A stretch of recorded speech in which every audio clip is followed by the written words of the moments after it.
It's Sunday afternoon, and we're preparing for another week of amazing action, trading the SPY, trading the overall markets, taking a look at a few stocks here, looking at Bitcoin, and breaking down some key levels, some key areas that I'll be watching this week as we go into the trading week. So come along, get prepared for trading this week with me, and let's see what's going on with these charts.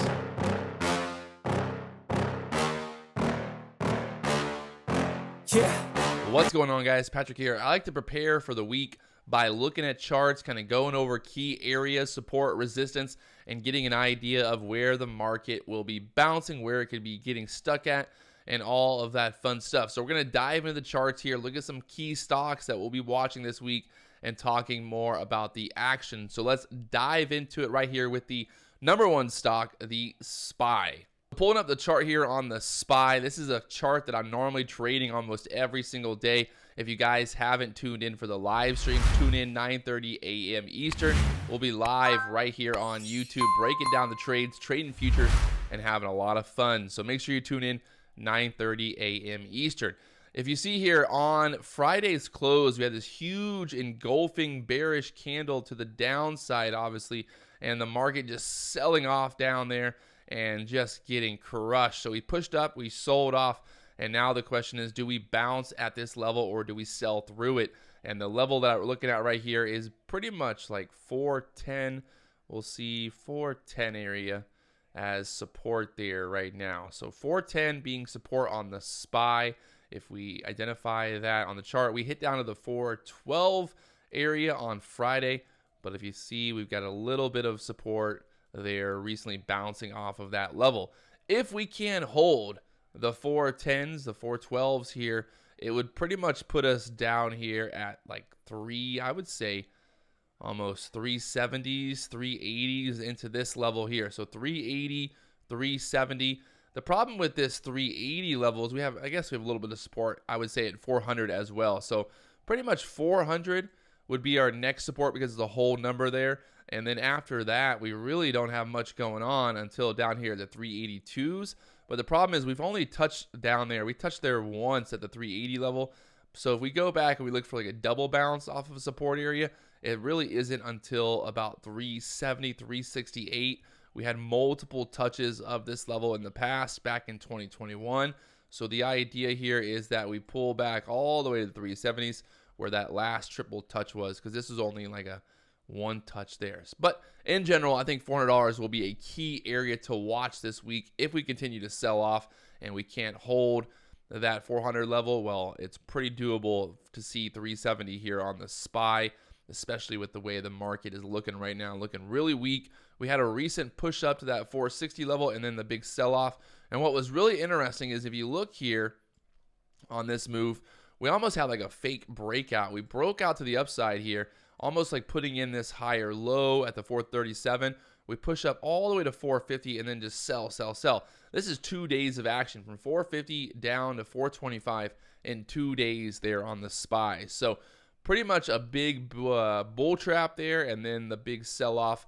And right now this 412, 410 area, and then I would say 400 being the next ideal support area because of the whole $100, the $400 area for being the whole number. So that's the game plan here on the SPY. I'm thinking we're going to maybe get a bounce on Monday, kind of push back up a little bit, maybe 420s push back up before selling lower. I don't think we're going to go straight down here, but hey, you never know. The way this market's trading, we get prices to the upside, we get to the downside. You can see, if you look here on Thursday, what's funny is you look on Thursday, we had this huge rally up on Thursday, just nothing but green candles there, 15-minute candles, all the way up there to 420, almost 430, 430, from the 420 to 430, just a constant squeeze basically up there to that level. And then the next day, we just sold off, red, selling off all the way down there to 411, 412 areas. So very interesting price action to get that big pump the day before the big sell-off there. So was that, the smart money starting to pump it up so they could dump their positions? Or, was that just the bulls getting a little too aggressive there on Thursday as we sold off there on Friday? If we look here at the QQQ, very similar to the SPY chart in terms of support resistance. This is the NASDAQ. And you can see this is overall tech stocks. Another big sell-off for the Q on Friday from the 330 area down to the 313.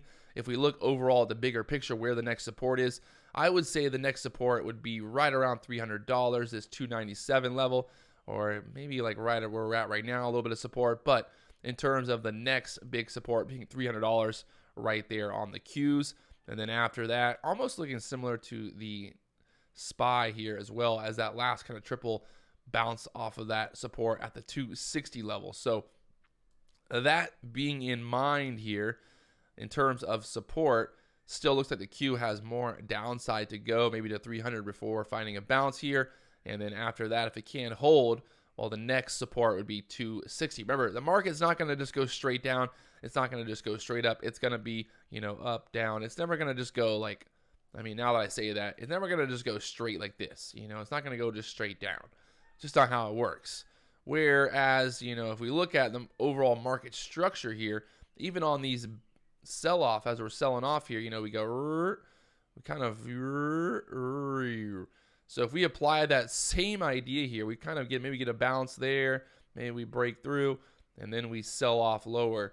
That would be actual, the move of the market. The market's not going to just go straight line down here. It's going to be kind of, let's find some support. The bulls are going to try to step in there and then push back up. So that's the NASDAQ, the QQQ, that $300 area, that 260 being the next support there. And would expect, a little bounce, a little drop, a little bounce, and then kind of just working its way down here. Tesla getting hammered from the $1,000 level down there to 870, bouncing back a little bit there the other day, but still selling off. And you can see Tesla basically in this overall downward trend right now. So really looking at Tesla for like maybe 750 area being that next support there. If it kind of follows this overall pattern, maybe a little push up, maybe a sell off, and then kind of stuck like that on Tesla unless it breaks out to the upside here. But more so looking like the downward pressure is going to be constantly pushing it down here with everything going on in the market today. Tesla at that 870 level. We saw some insane moves in the Tesla options the last few days, especially in the live stream, watching all the action on Tesla.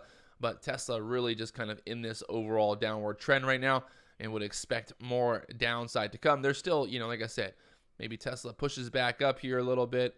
There's always that idea. Again, the market's not going to just move straight down. Maybe Tesla pushes up and then sells off and then pushes up and then sells off again. So there'll be some action inside of this overall trend until it can break out the upside, or, if it would break the downside, the next support on Tesla really isn't until down here at the, I would say, 526 area, kind of looking for that multiple touches of that area being 550 being the next like solid support there on Tesla. And then after that, maybe even going lower, you could look at like $400 on Tesla, kind of really being some support there back in 2020 on Tesla, our favorite stock. Well, maybe not my favorite stock, but definitely a hot one to watch right now. And then Aapl looking very interesting here as well. Aapl with support at the 150 level, I would say, right now at 157. So I would expect Aapl to pull back to that 150 level at some point here. And again, kind of maybe it bounces and then breaks the downside here, depending on the overall market. If you look at the next support really is not till like 140.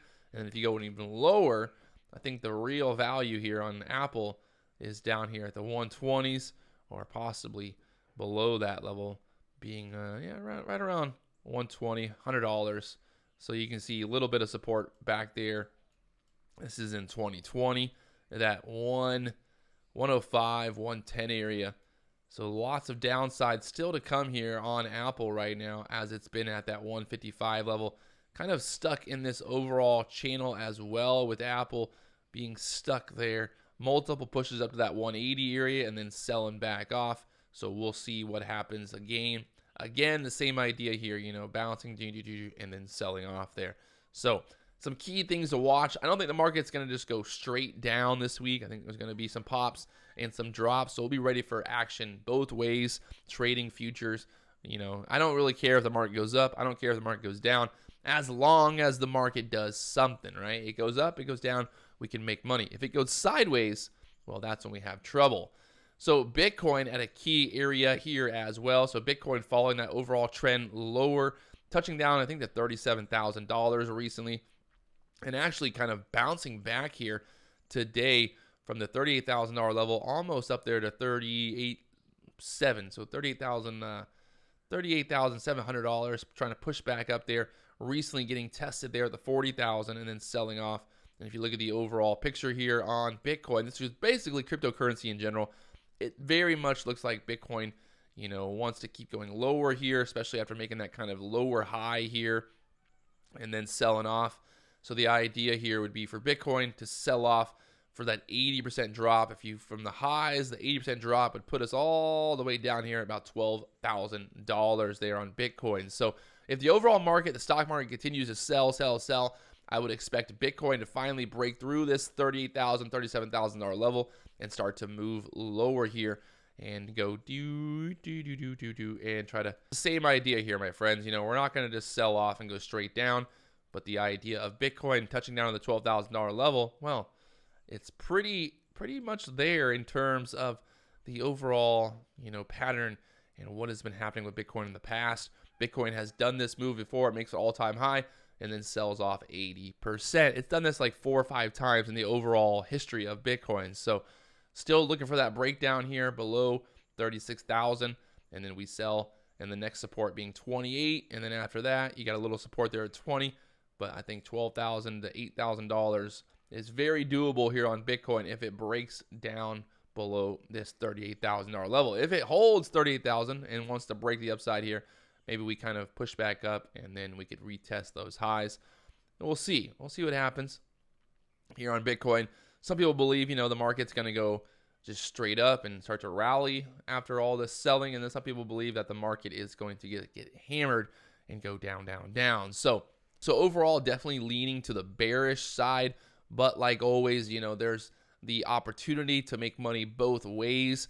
I think, at the end of the day, I'm not really waking up with any type of preconceived notion in terms of, how I'm going to trade. I'm more focused on just trading what's in front of me, trading the action, and looking for opportunities inside of that. I don't need to predict which way the market's going to go. I just need to understand where that support, where that resistance is, and where that overall trajectory, looking for the trend, right? Whatever the daily trend is, that's what we're looking to trade, and that's the action. But right now, definitely looking more bearish than the bullish side. But, like always, there's a reason that people, basically are wrong about which way the market's going to go, because the market's going to go which way it's going to go, if that makes sense. It's going to go whichever way it's going to go. So I'm going to trade it either way. If it goes up, I'm going to trade it. If it goes down, I'm going to trade it. So if you guys haven't already tuned in, 9:30 a.m. Eastern, we'll be live right here on the channel. I'll talk to you guys later on. Yeah.